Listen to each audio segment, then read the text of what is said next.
Welcome back to my channel. ഇന്ന് ഞാനിവിടെ share ചെയ്യുന്നത് ഒരു വളരെ സ്പെഷ്യലായ ആർട്ട് വർക്കാണ്. ഇത് ഞാൻ എൻ്റെ വീട്ടിൽ ബാക്കി വന്ന ഒരു മൾട്ടിവുഡിൻ്റെ ബോർഡ് യൂസ് ചെയ്തതാണ്. അതായത് വീട്ടിൽ വെറുതെ യൂസ് ചെയ്യാതെ വെച്ചിരുന്ന ഒരു വേസ്റ്റ് പീസ് യൂസ് ചെയ്തതാണ്. നമ്മളെ വീട്ടിൽ പലതരം യൂസ് ചെയ്യാതെ ഉപയോഗിക്കാതിരിക്കുന്ന മെറ്റീരിയൽസ് ഉണ്ടാവും അല്ലേ? എന്നാൽ അതെല്ലാം വെച്ചിട്ട് നമുക്ക് ക്രിയേറ്റീവായി യൂസ് ചെയ്യാൻ പറ്റും, സീറോ ചിലവിൽ. അതിൻ്റെ ഒരു എക്സാമ്പിളും കൂടെയാണ് കേട്ടോ ഈ വീഡിയോ. ഇപ്പോൾ ഇതാ ഇതുപോലത്തെ ഒരു മൾട്ടിവുഡ് പീസിലാണ് നമ്മൾ ഈ വർക്ക് ചെയ്യുന്നത്.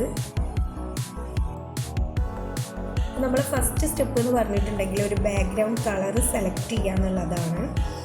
ഞാനിവിടെ ഒരു ക്രീം ബേജ് ഷെയ്ഡാണ് സെലക്ട് ചെയ്തിട്ടുള്ളത്. പക്ഷെ ഇതിൽ പെയിൻറ്റ് ചെയ്യാന്ന് പറയുന്നത് വിചാരിച്ചത്ര ഈസി ആയിരുന്നില്ല.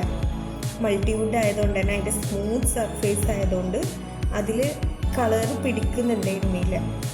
ഇതാ വൈറ്റ് കളറിൽ ഇത്തിരി ഓറഞ്ച് യെല്ലോ ഒക്കെ മിക്സ് ചെയ്തിട്ടാണ് ഞാൻ ഈ ഒരു ഷെയ്ഡാക്കിയത്. അപ്പം ഞാനിതാ പല രീതിയിൽ ഇവിടെ ട്രൈ ചെയ്യുന്നുണ്ട്. ഒരു ടെക്സ്ചർ ആർട്ട് എന്നുള്ള രീതിയിൽ ഒരു സ്പോഞ്ചൊക്കെ യൂസ് ചെയ്ത് ചെയ്യാമെന്ന് കരുതി. പക്ഷെ അതൊക്കെ ഫ്ലോപ്പായി പോവാണ്. അങ്ങനെ ഇതാ അതെല്ലാം റിമൂവ് ചെയ്ത് വീണ്ടും റീ അപ്ലൈ ചെയ്യാമെന്ന് കരുതി. നോക്കുമ്പോൾ വൈറ്റ് ആക്രിലിക് പെയിൻറ്റ് കഴിഞ്ഞിട്ടുണ്ടായിരുന്നു. അങ്ങനെ വോളിലടിക്കുന്ന വൈറ്റ് പെയിൻറ്റ് യൂസ് ചെയ്തിട്ട് വീണ്ടും ഈ ഒരു ഷെയ്ഡ് ഉണ്ടാക്കി റീ അപ്ലൈ ചെയ്ത് നോക്കുന്നുണ്ട്. നടക്കുന്നില്ല. അങ്ങനെ ഇതാ ലാസ്റ്റായിട്ട് കുറച്ച് ഫെവിക്കോളും ടാൽക്കം പൗഡറും മിക്സ് ചെയ്യുന്നുണ്ട് കളറിൽ.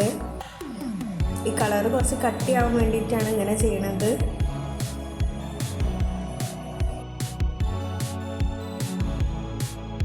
അങ്ങനെ ഇത് സക്സസ് ആയി ഗൈസ്. ഈ മെത്തേഡ് യൂസ് ചെയ്തിട്ട് നല്ല അടിപൊളിയായിട്ട് മൾട്ടിവുഡിൽ കളർ സ്റ്റിക്ക് ചെയ്യുന്നുണ്ട്. ഇനി ഇത് നന്നായിട്ട് ഡ്രൈ ആവാൻ വേണ്ടിയിട്ട് വെയിറ്റ് ചെയ്യണം.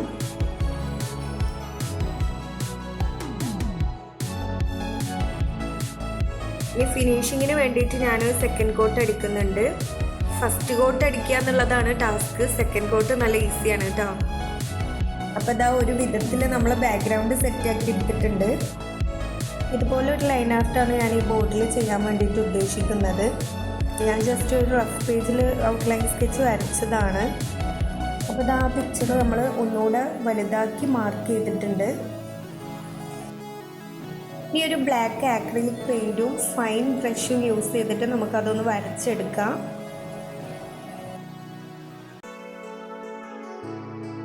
ഇതൊരു ലൈൻ ആർട്ടാണ്. ശരിക്കും ഈ ലൈൻ ആർട്ട് എന്ന് പറഞ്ഞാൽ ഒരു ഡ്രോയിങ് സ്റ്റൈലാണ്. ലൈൻസ് യൂസ് ചെയ്ത് ഒബ്ജക്റ്റ്, പേഴ്സൺ, സീനൊക്കെ വരയ്ക്കുക എന്നുള്ളതാണ്. ഇതിൽ shading, colour blending, heavy detailing ഒന്നും ഉണ്ടാവില്ല. സിമ്പിളാണ്. ഇതിൻ്റെ മെയിൻ ഫീച്ചർ എന്ന് പറഞ്ഞിട്ടുണ്ടെങ്കിൽ മോസ്റ്റ്ലി ബ്ലാക്ക് കളറാണ് യൂസ് ചെയ്യുക. അതുപോലെ തന്നെ നോ റിയലിസ്റ്റിക് ഷെയ്ഡ്സ് ഒന്നും ഉണ്ടാവില്ല. അതുപോലെ സിമ്പിൾ ഷേപ്സ്, കർവ്സ് ഒക്കെ യൂസ് ചെയ്തിട്ടാണ് ഈ ഡ്രോയിങ് കംപ്ലീറ്റ് ചെയ്യുക.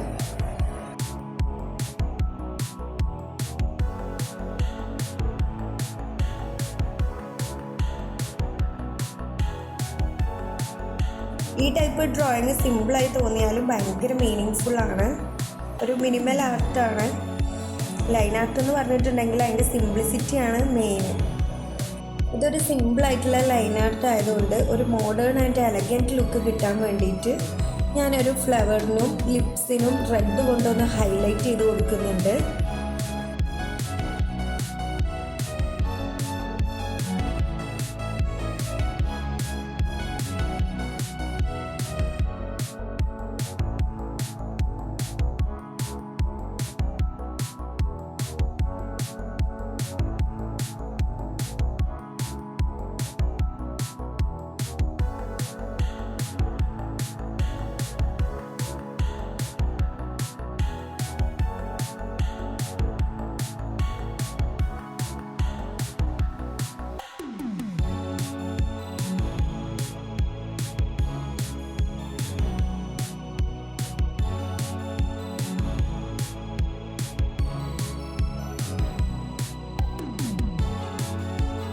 അപ്പോൾ ഇത് പുതിയ കാര്യങ്ങളൊന്നും വാങ്ങിക്കാതെ നമ്മളെ കയ്യിലുള്ള നോർമൽ തിങ്സ് യൂസ് ചെയ്തിട്ട് സീറോ ബഡ്ജറ്റിൽ നമുക്ക് ഇതുപോലുള്ള ഡെക്കറേറ്റിംഗ് ഐറ്റംസ് ഉണ്ടാക്കാനായിട്ട് സാധിക്കും.